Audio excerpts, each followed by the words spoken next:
आजकल ऐसा देखा जाता है कि धर्महीन लोग बहुत फलते फूलते दिखाई पड़ते हैं और धर्मी जीवों को कोई पूछता नहीं। आखिर ऐसी स्थिति में धर्म का क्या प्रभाव?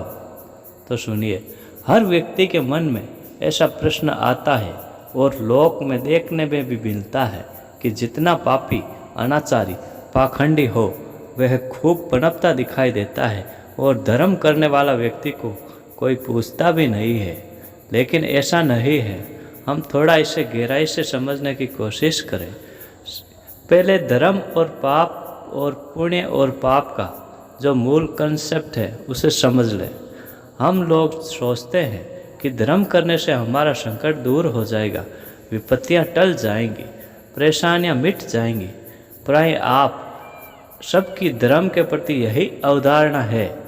हमको बचपन में यही सिखाया गया कि धर्म करोगे तो संकट टलेंगे, विपत्तियां नहीं आएगी, परेशानियां नहीं होंगी, सब अच्छा हो जाएगा। जबकि यह बात ही गलत है। इसलिए गलत है कि धर्म करने से संकट नहीं टलते, धर्म करने से विपत्तियां नहीं टलती, बल्कि सच्चाई तो ये है, जितने संकट और विपत्तियां धर्मात्माओं में आते हैं उतने ही अधर्मियों पर नहीं आते। क्योंकि सोने को कसौटी पर कसा जाता है, लोहे को नहीं। परीक्षा सत्यों की होती है, वेश्याओं की नहीं। उपसर्ग साधुओं पर आते हैं, डाकुओं पर नहीं। तो फिर क्या है धर्म का मूल कारण? धर्म हमारे संकट को नहीं टालता तो धर्म क्यों करें? आप एक सवाल दूसरा कर सकते हैं। धर्म जब हमारे संकटों को नहीं टालता तो हम धर्म क्यों करें? मैं आपको कहता हूँ, आप धर्म करें, क्योंकि धर्म भले ही हमारे संकटों को नहीं टालता, लेकिन धर्म केवल धर्म ही है जो हमें संकटों में संभालता है। धर्म हमें संकटों में संभालता है, जो हमें एक सही दिशा देता है, दृष्टि देता है कि मन के, संसार के सुख दुख, जीवन मरण, हानि और लाभ, संयोग वियोग सब कर्म के अधीन हैं। क्षमता रखे। धर्म का पहला पाठ यह है, होकर सुख में मगन ने फूले, दुख में कभी न घबराएं, इष्ट वियोग अनिष्ट योग में सहनशीलता दिखाएं। यह एक धर्मी ही कर सकता है। मैं आपसे कहना चाहता हूँ कि जब भी धर्मी के संबंध में बात आए कि अधर्मी फलता फूलता दिखता है और धर्मी को कोई पूछता नहीं, आप थोड़ा नज़दीक जाकर देखो। जो अधर्मी आपको फलता और फूलता दिख रहा है उसके जीवन में जाकर देखने की कोशिश करें। आप पाएंगे कि वह व्यक्ति 24 घंटे तनाव और शंका से ग्रसित है। टेंशन है ढेर प्रकार का और उस व्यक्ति के पास संपत्ति अपार है, प्रभाव जबरदस्त है, रुतबा भी बहुत है, बहुत ऊंचा ओहदा है, पर टेंशन है कि कहीं मेरा कोई अपहरण ना कर ले, कहीं कोई मुझ पर आक्रमण ना कर दे, कहीं मेरे यहाँ कोई लूट ना हो जाए, यही कोई छापा ना पड़ जाए। यह टेंशन किसको होता है, एक धर्मी को या एक अधर्मी को? तो इसका उत्तर अधर्मी को ही होगा।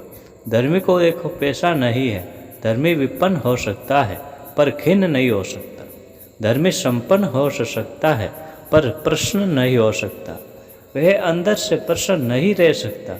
टेंशन नींद की गोलियां उसी को खानी पड़ती है। तो पाप मनुष्य को टेंशन दिए बगैर नहीं परेशान करेगा। मैं दूसरा उदाहरण देता हूँ। आप अगर ट्रेन में यात्रा कर रहे हो, आपकी टिकट है, आपका रिजर्वेशन है, आपको कोई चिंता नहीं होगी, निश्चितता से यात्रा करोगे। इसलिए तो पहले से रिजर्वेशन करा कर आते हैं।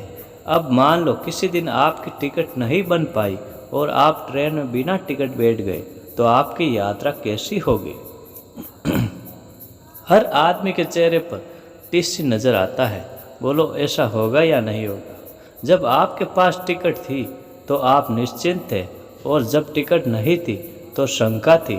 टिकट लेने वाला टीची यहाँ हमारे पकड़ ना ले। बिना टिकट यात्रा करना पापमय जीवन जीना है। इसी तरह टिकट लेकर यात्रा करना धर्ममय जीना होता है। धर्म का प्रत्यक्ष फल समृद्धि नहीं, संतुष्टि है। धर्म का पारंपरिक फल सुख समृद्धि है और पाप का प्रत्यक्ष फल संताप है।